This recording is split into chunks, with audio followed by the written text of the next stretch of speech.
3 hours before our anniversary party, an unknown number messaged me, "Don't go to the party. Check the trunk of your wife's car."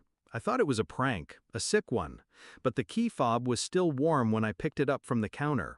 The driveway smelled like rain. The garage light buzzed overhead. My hand hovered above the trunk button, my chest calm, but my stomach burning. The lid lifted with a slow groan.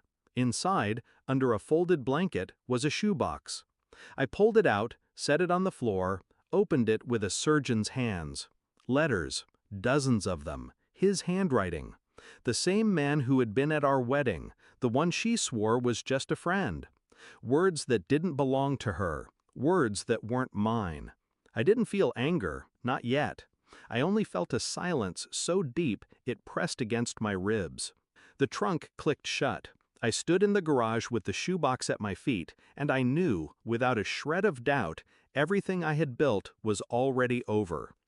At first, I convinced myself it meant nothing. Old letters, before me. But the dates said otherwise, some as recent as last month. Her voice drifted from upstairs, light, rehearsed, humming while she dressed for the party. She had no idea I was down here, reading confessions written to her in another man's hand. "You deserve better than him. I'll wait for you. One day you'll be mine completely." The words cut, slow, precise. Not the crude betrayal of lust, but something worse. Emotional treason. She had carved out a part of herself and handed it away in secret.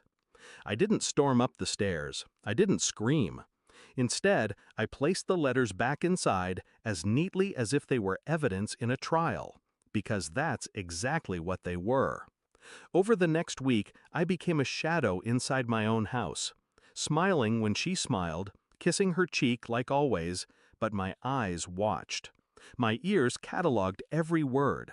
Phone records, late-night texts deleted before morning, a second email account she thought I'd never find. Each clue stacked carefully on top of the last until the weight of them pressed against my lungs. When she touched me, I felt the chill of someone else's fingerprints. When she laughed, I heard the echo of a joke told in another man's voice. She suspected nothing. I played the role of devoted husband flawlessly. But inside, I was sharpening silence into a weapon. I sent a DNA kit off in secret, not because I doubted my children, they are mine, but because I needed certainty, proof stronger than suspicion, truth that could not be twisted into excuses. The waiting was agony, but also freedom. Every day that passed, my heart hardened into stone. The results came back on a Wednesday morning. Her phone buzzed beside her coffee, and she smiled at me as if the world was whole. I opened the envelope with surgeon's precision. The test confirmed what I already knew. The children were mine. But in the same envelope, tucked between pages, I had the letters, the emails, the evidence I'd compiled like a prosecutor. That night, I laid the stack on the dining table.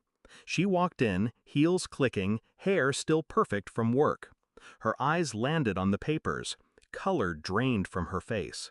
She whispered, "Where did you—" I didn't answer. I didn't need to. The silence stretched like a blade between us. I pushed the box toward her, slow and deliberate. "Read them," I said. My voice was flat, mechanical. Her hands shook as she picked up a letter. Her lips moved, eyes flicking over the words she had once read in secret, words she had kept alive behind my back. Tears welled. She reached across the table. I leaned back, folding my hands, detached. She started, but I cut her off with the faintest smile. "I know. You never meant for me to find out." She broke then. The sobbing, the stammering, the desperate apologies. I didn't raise my voice. I didn't touch her.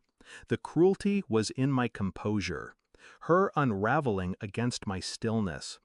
I walked away that night, not with rage, not with violence, with silence, the only weapon sharp enough to cut her completely.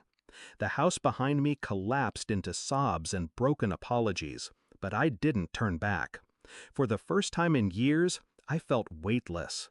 Not healed, not happy, but free. Some betrayals don't deserve fury. They deserve exposure. And once the truth is dragged into the light, it rots on its own. I closed the door on our life together with one final thought. She hadn't just lost me. She had lost the privilege of ever fooling me again. Thanks for watching. Don't forget to like, share, and comment. Subscribe now to Cheating Stories Insight World for more amazing stories.